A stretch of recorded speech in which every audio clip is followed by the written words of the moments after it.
विश्वास का जादू। हमारे चैनल पर नए हो तो अभी सब्सक्राइब करें। छोटे से गांव में जहां हरियाली और शांति का वास था, वहां एक साधारण परिवार रहता था। इस परिवार का मुखिया रामलाल था, जो मेहनत और ईमानदारी से अपनी जिंदगी जीता था। रामलाल का एक बेटा था, अर्जुन। अर्जुन बचपन से ही जिज्ञासु और चंचल स्वभाव का था। उसका विश्वास अपने पिता पर अटूट था। गांव के एक छोर पर एक विशाल पहाड़ था, जिसे गांव के लोग भय का पहाड़ कहते थे। ये पहाड़ हर किसी के लिए रहस्य था। कहते थे कि पहाड़ के ऊपर कोई ऐसा खजाना छुपा है, जो किसी के हाथ नहीं लग सकता। कई लोगों ने प्रयास किया, लेकिन कोई भी सफल नहीं हो सका। अर्जुन को ये कहानी हमेशा रोमांचित करती थी। उसने अपने पिता से कई बार सुना था कि विश्वास वह ताकत है जो असंभव को भी संभव बना सकती है। ये बात अर्जुन के दिल में बस गई थी।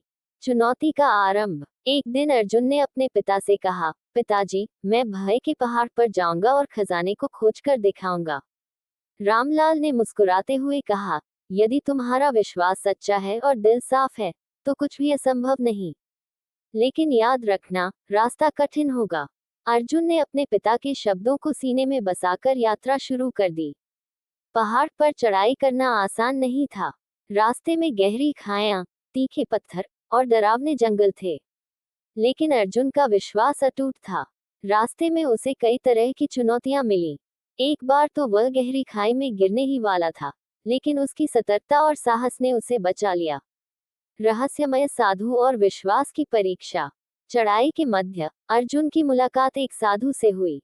साधु ने अर्जुन से पूछा, तू इस खतरनाक पहाड़ पर क्यों आया है? अर्जुन ने आत्मविश्वास से जवाब दिया, मैं खजाने की खोज में हूँ। लेकिन उससे भी ज्यादा, मैं ये साबित करना चाहता हूँ कि विश्वास हर मुश्किल को पार कर सकता है। साधु ने मुस्कुराते हुए कहा, यदि तेरा विश्वास इतना मजबूत है, तो मुझे तेरी परीक्षा लेनी होगी।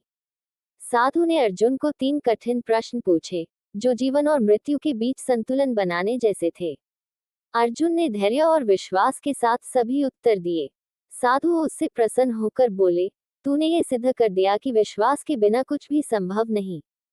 जा, तेरा मार्ग प्रशस्त हो गया है। खजाने की प्राप्ति। अर्जुन ने अपने सफर को जारी रखा और अंततः पहाड़ के शिखर पर पहुंच गया। वहां उसे एक चमकता हुआ सुनहरा संदूक मिला। लेकिन जब उसने संदूक खोला, तो उसमें हीरे मोती नहीं थे। वहां एक पत्र था, जिसमें लिखा था, तूने जिस खजाने की खोज की, वह तेरा विश्वास है। ये दुनिया की सबसे बड़ी संपत्ति है।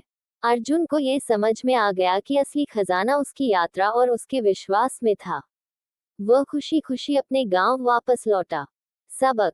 गांव में लौटने के बाद अर्जुन ने अपनी कहानी सबको सुनाई। उसने सबको ये संदेश दिया कि जीवन में कठिनाइयां और बाधाएं आएंगी, लेकिन यदि हमारा विश्वास मजबूत है, तो हम हर मुश्किल को पार कर सकते हैं। उस दिन से गांव के लोग पहाड़ को भय का पहाड़ नहीं, बल्कि विश्वास का पहाड़ कहने लगे। अर्जुन की यह कहानी पीढ़ी दर पीढ़ी सुनाई जाती रही और लोगों को सिखाती रही कि विश्वास में वह ताकत है, जो असंभव को भी संभव बना सकती है।